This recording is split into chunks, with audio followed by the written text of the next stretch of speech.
बिस्मिल्लाहिर्रहमानिर्रहीम अस्सलामुअलैकुम। आज हम बनाने जा रहे हैं मूली का पराठा।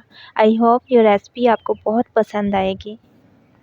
मैं ये पराठा बेलन से नहीं बना रही, ये मैं पराठा हाथ से बनाने का आपको आसान तरीका बताऊंगी। तो मेरे साथ एंड तक रहिएगा ताकि आपसे कोई भी इंग्रेडिएंट्स स्किप ना हो सके और बगैर टूटे आप परफेक्ट पराठा बना सकें।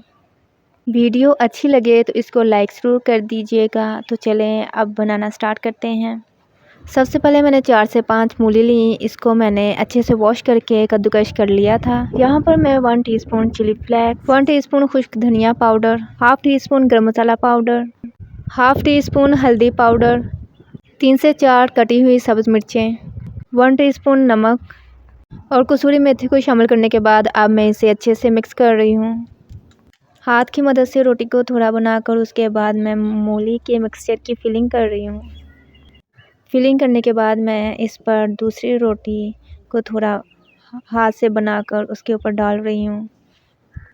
फिलिंग करने के बाद रोटी के किनारों को अच्छे से प्रेस किया ताकि फिलिंग बाहर ना निकल आए और इसके बाद मैं हाथ से रोटी को प्रॉपर बनाकर तवे पर डाल रही हूँ और अब मैं इसको मीडियम फ्लेम पर पकाऊंगी।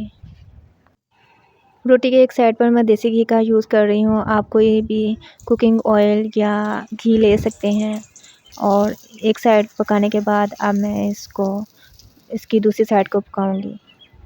मैं मूली के मज़ेदार पराठे की रेसिपी पहले भी शेयर कर चुकी हूँ। आपको अगर वो रेसिपी देखनी है तो ऊपर आई बटन पर आप क्लिक करें, आपको वो रेसिपी मिल जाएगी। मैं उसका लिंक डिस्क्रिप्शन में मेंशन कर दूँगी। माशाल्लाह से देखिए कितना प्यारा कलर आ चुका है। अगर यहाँ तक मेरी वीडियो अच्छी लगी है तो इसको लाइक और इसको फ्रेंड्स एंड फैमिली में शेयर ज़रूर कीजिएगा। अगर आप मेरे चैनल पर नए हैं तो चैनल को सब्सक्राइब करें, बेल आइकन को लाजमी प्रेस करें ताकि आपको हर नई आने वाली वीडियो का नोटिफिकेशन आपको ऑन टाइम मिल सके। अपना ढेरों ख्याल रखिए। Keep watching, stay connected. अल्लाह हाफिज़।